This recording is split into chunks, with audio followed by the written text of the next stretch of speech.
What advice would you give people out there who are listening and are trying to, let's talk to athletes, like they're trying to rein in their thoughts.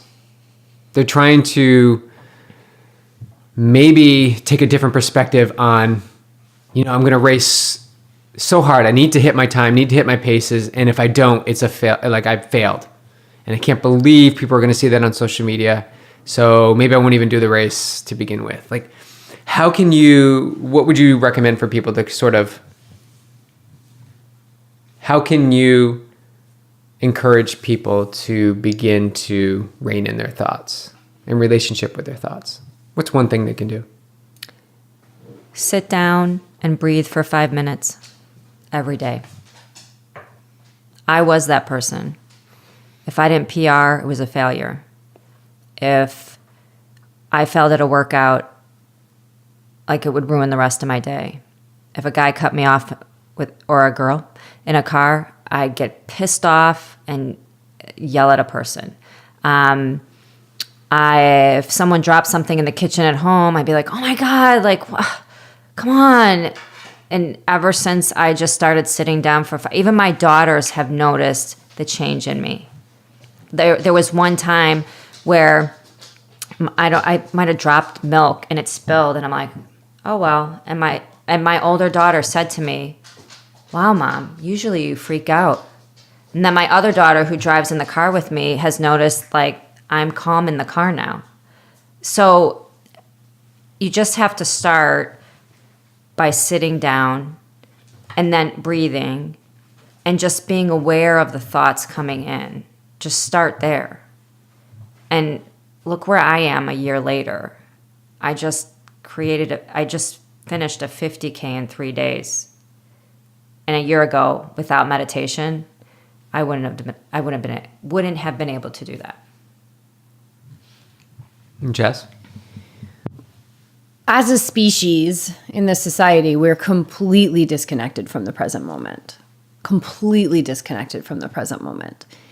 And the end to anxiety, the end to frustration, the end to the falsity of expectations being helpful, the end to anger, the end to judgment, jealousy, the end to all of that is the present moment.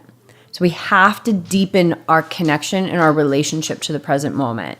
And the breath is the best way to do that. The breath is an incredible interface to the present moment. It's our greatest interface to our healing nervous system.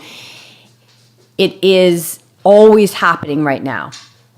And so it's not about reining in your thoughts. It's about, if that's what people want to do, I want to rein in my thoughts. I want to get it more. It's not about that. Don't touch the thoughts.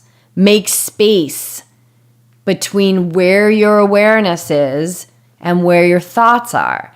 And when you make space, putting your awareness on your breath, and now there's a gap, you get to see your thoughts. When you see your thoughts, you get to choose which ones you're going to indulge, what actions you're going to take from them, what words you're going to verbalize from them. And then you start to become a deliberate creator in your life. That's how you become, because we're always creating. Most people are creating unconsciously. Some things work out, some things don't. Oh, I have such bad luck, blah, blah, blah. You're creating all of that. You create all of that. You create all of it. And I'm telling you, from disease to divorce to addiction, we create all of it. We create all of it. And we can create the beauty. We can create the peace. We can create the joy. All of those things are in alignment with who we truly are. That's going to be way more flow. But it's very, very simple. The techniques are very, very simple. It's a constant choosing away. Like you said, there's no time off. But it all comes by deepening our relationship to the present moment. Until we deepen our relationship to the present moment, we will be identified with the mind. When we're identified with the mind is in charge. We're not living our own life. So it's deepening the relationship to the present moment. Everything comes from there. Everything comes from there. You don't have to worry about reining your thoughts. You don't have to worry about any of that. deepen your relationship with the present moment.